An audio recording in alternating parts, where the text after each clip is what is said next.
Assalamualaikum warahmatullahi wabarakatuh. Perkenalkan nama saya Sasmita Alfiana Safitri dengan nomor NIM 2208086120 dari kelas BB3D. Nah, di sini saya akan mempresentasikan hasil karya media pembelajaran saya 3 dimensi yang bertemakan tentang transport membran. Nah, sebelumnya apa sih yang dinamakan dengan transport membran itu? Transport membran itu merupakan proses perpindahan atau keluar masuknya ion dan molekul organik melewati membran sel. Nah, gimana sih proses terjadinya transport membran tersebut? Nah, eh, proses terjadinya transport membran itu berlangsung pada membran sel atau membran plasma. Nah, di sini merupakan media tiruan 3 dimensi daripada membran sel atau membran plasma tersebut. Yang dinamakan dengan membran sel merupakan lapisan yang terluar yang membungkus dan menjaga komponen sel di dalamnya. Nah, penyusun dari membran sel ini yang pertama ada fosfolipid seperti ini. Nah, di fosfolipid ini ada dua bagian atau dua wilayah. Nah, bagian yang atas ini dinamakan dengan hidrofilik, yang mana di bagian atas ini suka dengan air, dan bagian bawah ini dinamakan dengan hidrofobik, yang suka dengan air atau tidak suka dengan air. Nah, dikarenakan yang bagian hidrofobik, bagian bawah ini merupakan sukar dengan air. Nah, untuk menyusun membran sel itu dibutuhkan dua fosfolipid bagian atas dan bawah untuk menyusun membran sel seperti ini. Nah, ini dinamakan dengan fosfolipid bilayer karena ada dua penyusun bagian atas dan bawahnya. Nah, selanjutnya di sini ada yang namanya protein integral ini. Nah, protein integral ini adalah protein yang menembus dari atas sampai bawah membran sel. Nih, dapat terlihat menembus dari atas sampai bawah membran sel. Nah, selanjutnya di sini juga ada yang namanya protein perifer. Berbeda dengan protein integral yang menembus dari atas sampai bawah, protein perifer ini hanya ada pada bagian atas atau bawah saja. Nah, di sini saya mencontohkan ini pada bagian atas. Nah, selanjutnya di sini ada yang namanya protein saluran. Nah, protein saluran ini mempunyai pori-pori yang menyalurkan ion pelarut air.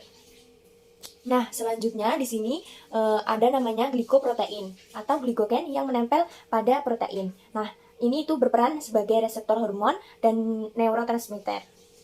Nah, sedangkan yang menempel pada fosfolipid ini merupakan yang namanya glikolipid.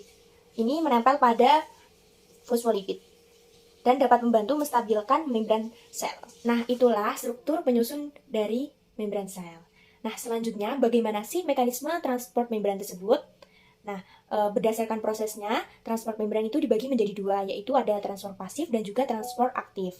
Nah, yang dinamakan dengan transport pasif itu adalah proses perpindahan ion atau molekul dari konsentrasi yang tinggi ke konsentrasi yang rendah yang tidak membutuhkan energi. Nah, sedangkan transport aktif itu perpindahan ion atau molekul dari konsentrasi yang rendah ke konsentrasi yang tinggi dengan atau membutuhkan energi.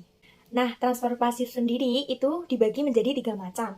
Yang pertama ada difusi sederhana, yang kedua ada difusi terfasilitasi, yang ketiga ada osmosis. Nah, osmosis sendiri itu merupakan perpindahan molekul pelarut air dari larutan yang berkonsentrasi tinggi hipertonik ke larutan yang berkonsentrasi rendah atau hipotonik melalui membran semi permeabel. Nah, jadi membran sel itu bersifat semi permeabel, yang artinya hanya molekul zat air saja atau zat yang larut di dalamnya yang dapat melewati membran semi permeabel.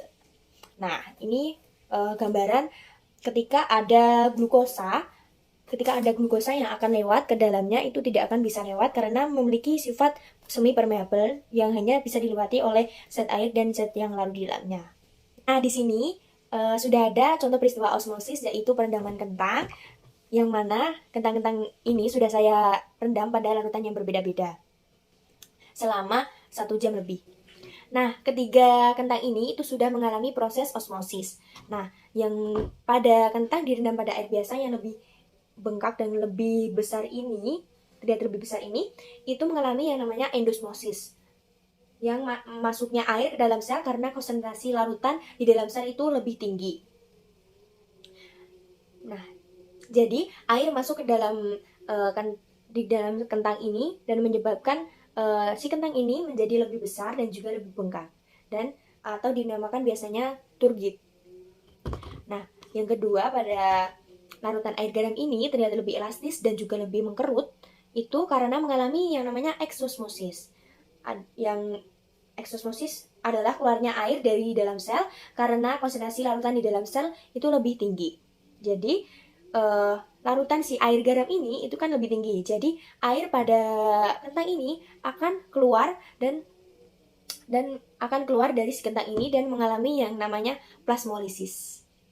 Nah, sama halnya dengan kentang yang direndam pada air garam, kentang yang direndam pada air gula ini juga mengalami yang namanya eksosmosis, yaitu keluarnya air dari dalam sel karena konsentrasi larutan di luar sel itu lebih tinggi.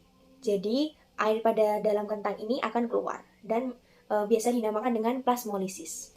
Baik, terima kasih. Itu saja yang dapat saya sampaikan. Kurang lebihnya mohon maaf.